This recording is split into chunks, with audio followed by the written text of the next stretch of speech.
Today, I'm going to show you how I transformed my living room into a real photography studio and did a shoot for my wife using this legendary camera.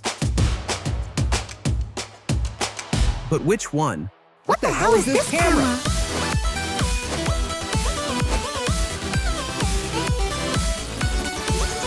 Oh yeah, the Canon 5D Mark II, a legend, the dream of many photographers back in the day. Recently, I checked local marketplace to see if anyone was selling one, and I found this gem for just $210. These cameras usually go for a bit more. On eBay, a well-preserved one can sell for around $300 or even higher.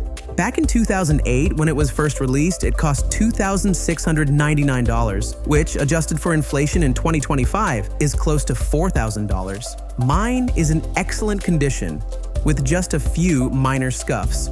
The shutter count is a little over 40,000, about 27% of its expected lifespan, since it's rated for 150,000 actuations. The previous owner was kind enough to include a card reader. And trust me, that's a lifesaver, because for those who don't know, this camera uses CF memory cards. Ah, yes, the lost technology of the elders. But guess what? It doesn't work. Luckily, since I've been a professional photographer for a long time, I already have a universal card reader that supports everything. While I was browsing, I found another body for the same price, and well, you can probably guess what happened next. Why? I have no idea. Maybe for another cool video, or maybe it's an investment, and in 50 years, I'll sell it and become a millionaire. This second camera body is in near mint condition, even though it has a massive 165,000 shutter clicks. But honestly, that doesn't scare me. These things are built like tanks. I've seen a 5D Mark II on YouTube with over 1 million actuations. Back in the day, these cameras could easily hit 200 to 300K without a problem. Damn, I really miss this camera. Between 2011 and 2013, this thing was my workhorse. I shot a ton with it and got some amazing photos. So, welcome. This is our living room. Today, I'm transforming it into my home photo studio. Come on, I've seen this work on Instagram. Looks like we'll have to put in some real effort. Right now, my house is pretty spacious, big enough for almost any kind of shoot. Well, maybe not for driving a car in here, but a horse? Years ago, I was shooting still life in my mom's tiny apartment, where I lived, slept, worked, and stored all my stuff in a 10 square meter room. Even more recently, my wife and I lived in a small apartment with a 20 square meter all-in-one space. Bedroom, living room, workspace. And when our son was born, it got completely packed with baby stuff. You know, stroller, crib, toys. And somehow, we still managed to shoot full-body studio-style portraits there. Oh, and here he is, wearing a tie, a gun tucked in his pants, thinking he's the coolest guy in the room. No, you're not seeing things. That is a pole. My wife actually a stripper. She works hard to support this struggling YouTuber dream of mine. Okay, I'm kidding. She's a professional pole dance instructor. All right, jokes aside, time to finally finish transforming the living room. Today, I'm not just shooting with the old Canon, I'm also going to compare it to the Sony A7 III.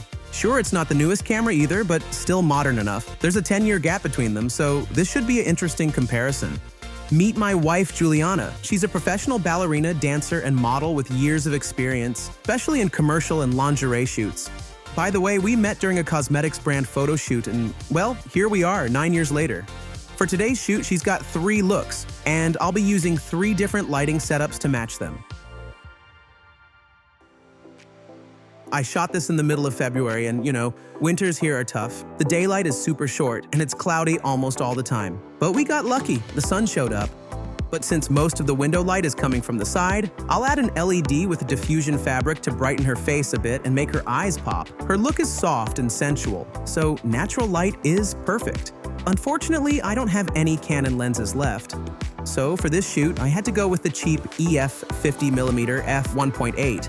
The classic nifty 50. Ideally, I'd love to use something like a Sigma art lens, but this is what I've got. This 50mm isn't the sharpest lens out there, and I'm expecting some distortion and chromatic aberrations. I'll be stopping down the aperture to try to minimize those issues. First thing I notice, the weight. I totally forgot how heavy these cameras are. Back in the day, I used to hate carrying all this gear while traveling, but now, honestly, it feels kind of nostalgic.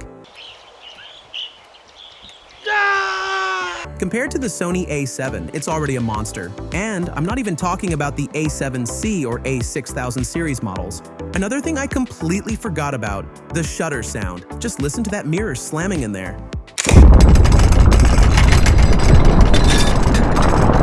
Colors.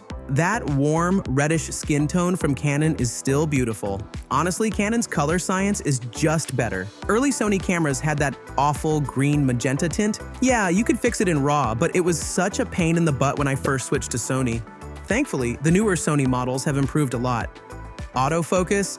Well, there's not much to say here. The Canon has a whopping 9 autofocus points, and honestly, I completely forgot how to even switch between them. Had to Google it, but let's be real. The only usable one is the center point, so if you wanted sharp shots, you always had to focus in the middle and then recompose. Anyone else remember doing that? Drop a comment if you do. Meanwhile, Sony completely blows this grandpa out of the water. Sure, even the A7 III's autofocus is a bit outdated now. Sometimes it hunts, and there's no fancy AI autofocus like the newest cameras, but still, it has 693 focus points. Eye autofocus, touchscreen focus, proper tracking. Poor Canon doesn't stand a chance. That said, I've gotta admit, I didn't feel uncomfortable working with the 5D. For a slow, controlled studio shoot, it still does a great job. We took a little break, and of course, the sun started setting super fast. I noticed some really cool shadows from that golden hour light and tried to grab a few shots. But while I was still fiddling with the camera's boom, it was already dark. Still, I got a couple of nice, moody photos. Now let's see if you can guess that's Canon or Sony. Juliana changed into a new outfit, styled her hair differently, and added some smoky eye makeup.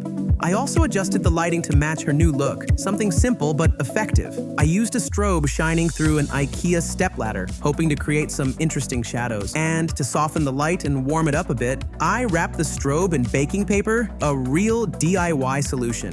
For the key light, I'm using a standard reflector with a honeycomb grid. Since we're working super close to the backdrop, I needed the light to be very directional, hitting only the model without spilling all over the scene. The result looks pretty contrasty, which I think is really cool. We've got harsh shadows on her face and softer ones in the background. By the way, a lot of people confuse contrast light with hard light.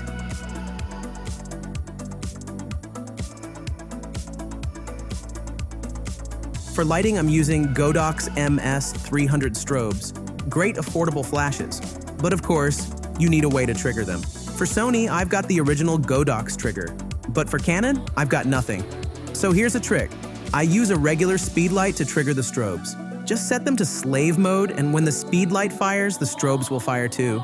The only downside is, and if you're shooting during the day in a really bright room and the flash isn't strong enough, sometimes the strobes won't catch it. I have to say, using the optical viewfinder on the Canon was a real pleasure. But when I tried looking through the Sony, it was just a noisy mess with awful colors. I just love working with my wife. She knows exactly how to pose, how to present herself in the best way, and she adapts so easily to any concept, look, or mood we're going for. Beyond her natural beauty, she's insanely talented, charismatic, full of life, creative, hardworking, and wise. I love her so much. It was already pretty late, but we still wanted to try a third look. This look was more classic and toned down, but still stylish. A brown dress, wet hair effect. Paired with this backdrop, it looked perfect. For this setup, I wanted to play with mixed lighting, so I placed some decorative bulbs in front, and yeah, these are from IKEA again. Those lamps gave off a nice glow and added some great bokeh in the foreground. But as I started shooting, I realized I had to crank up the ISO and open up the aperture to get the look I wanted. And even with my flashes set to the lowest power, they were still way too bright. Plus, when I tried to trigger them with a speed light, it added even more unwanted light and totally ruined the vibe. So in the end, I just decided to go with the modeling light. And honestly, it worked perfectly for the mood I was going for. The Canon 5D had no problem focusing with this cheap lens, even in low light. Oh, I totally forgot about this little buddy. The top LCD screen with all the important buttons right next to it. So convenient. Sony? Yeah, doesn't have it. But hey, it's all about preference. The bokeh from the Nifty 50 isn't perfectly round, kind of diamond-shaped actually. For some shots that might be a problem, but in this case I actually think it added some character, like a creative, artistic touch. Guys, while I was editing this video, I decided to shoot these light bulbs against a black background to create some cool, high-res bokeh overlays. You can download them for free. The link's in the description. Just be sure to check the license first. No reselling or stock uploads, alright? Finally, time to dump all the photos onto the computer and spend a couple of hours picking the best ones. Honestly, that's always the hardest part for me, especially when I'm shooting my wife because she looks perfect in every shot. By the way, how much time do you guys usually spend picking your final shots? The first thing you really notice when comparing the shots is the level of detail, and yeah, Sony just destroys Canon here. When you zoom into 100%, the difference is pretty shocking, especially considering both cameras have almost the same resolution. It's kinda sad how many Canon shots are just out of focus. Sony? Way better. Almost everything's sharp. Of course, part of that's probably my fault. I was using a cheap 50mm lens, and yeah, maybe my broken hands too. When it comes to noise, both cameras are pretty similar, but Sony's dynamic range definitely better.